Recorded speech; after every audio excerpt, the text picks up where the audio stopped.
Hello everyone, welcome back to the channel. So today I'm going to be talking about how you can improve and be a better loose head prop, and I figured this is a really good video to make because that's the position I actually play. So I'm going to give away some of the tips that I find really useful to help me play better on the pitch, but I also want to just give some sort of insight and background around the position that might, be useful to you, and you can apply that kind of thought process slash knowledge into your own game. I'm thinking of making this into a series where I cover all the positions, just giving my opinion and tips that I've kind of picked up on being a rugby player, and hopefully that when you guys watch these videos you'll be able to pick up useful tips. You can send it to your teammates, or you can find the relevant video for your position. So let's get started with loose head prop. So obviously with the loose head prop, let's look at the basic skills first. You're going to be very much a core part of that scrum. Your scrummaging is probably the most important thing for you, and it's going to be the selling point of your game, I think. So being able to really understand the tactics of the scrum, knowing kind of the leverages and the positions you want to be getting in is very important. I'd say really work on your core sort of crouching and where you're binding as well. That's very important, because if you understand kind of the idea of a long bind, short bind, and being able to win the engagement of a scrum, you're going to be in a much better position to hopefully win the scrum and gain penalties for your team.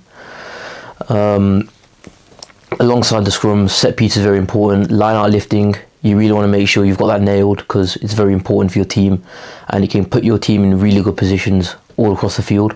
And then alongside that, you've got to look at your simple skills around the field, your rucking, your mauling, your tackling, your passing as well.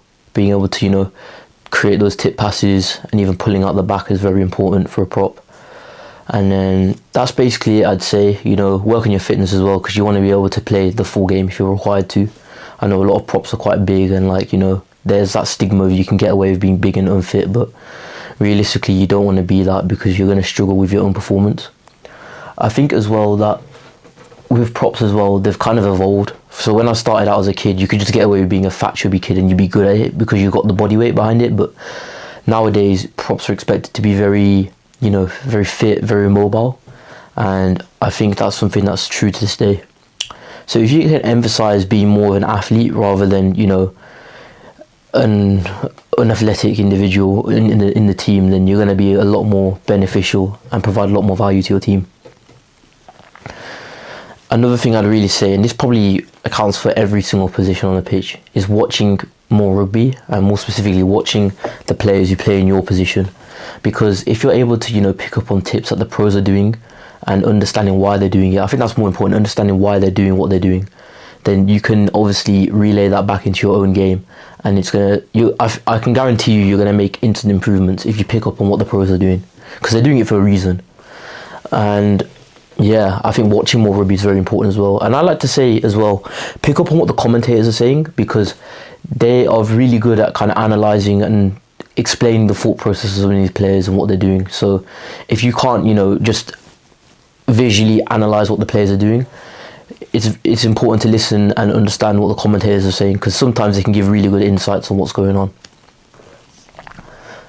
And then finally, I'd say just go out there and play more rugby. The more exposure you have to playing rugby, the better you're going to get, and that's the same for all positions as well, but for prop especially, the more time you can get practicing real life scrummaging, line outs, mauls, all that stuff, is only going to make you better.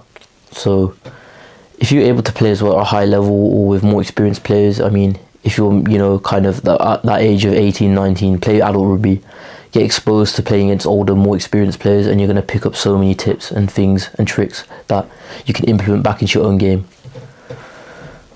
Apart from that, I'd just say enjoy the process. You got to really enjoy the position that you play to actually want to advance and do better.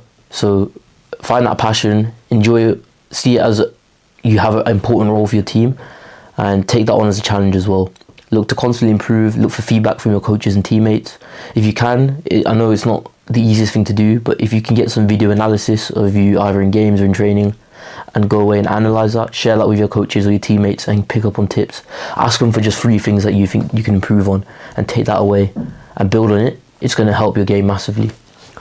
So with that being said, guys, I think I've given a lot of information there that you can take away from this video and apply into your own game. If you found this video useful, please do leave a like, and if there's anything you're unsure of, please get in touch, drop a comment or message me on socials. And yeah, like I said, I'm planning on making a series of this for every position, so hopefully that'll be something that I can follow through and create for you guys. But yeah, with that being said, thank you for watching this video. I hope you guys have a great day, and I'll see you next time.